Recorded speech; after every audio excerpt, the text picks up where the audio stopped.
আরেকটা নিচে আছে। ও আরেকটা তো আমি ইয়ে পাঠিয়ে দিয়েছি গার্বেজে।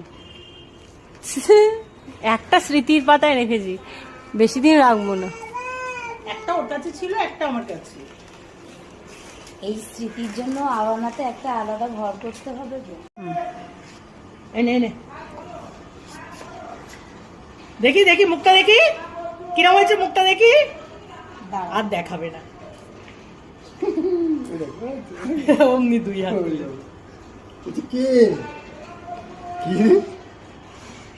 লজ্জা পাচ্ছিস কেন? লজ্জা না, ও বুঝতে পেরেছে যে ওকে একটা নিয়ে ইয়ার্কি মারা হচ্ছে। পিছন দিয়ে দাও।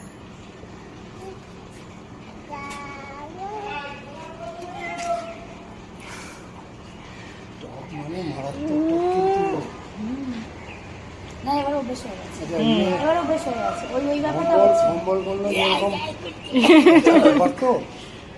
প্রচুর লোক থাকে তো, ওর অভ্যাস ইয়ে হয় না জানি।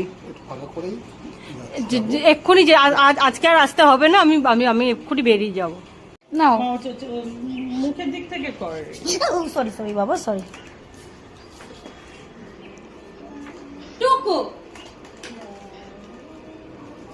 এই লুচি করতে দিয়ে ঠান্ডা হয়ে যাচ্ছে, বারবার যাচ্ছে, বলছে যে এই লুচি খাবি?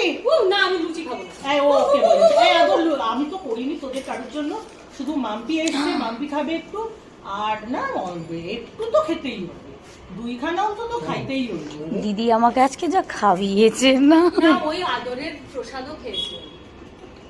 তাদেরকে বলছে কি জয় আদর বাবা কি জয়, দুটো লুচি দিয়েছে। জয় আদর বাবা কি জয়, আদর বাবা মাথায় তা। গণেশ দাদা, কীর্তি দাদা, কয় কেজি গাদা গাদা গাদা। তুই কি ঘুমিয়ে গেলি না কি রে? তুই তো চল, তোর এত চড়া। বাবা এদিকে ঘোরো, চলে এসো। বাহ, আদর্শ ভাগের মা এসো।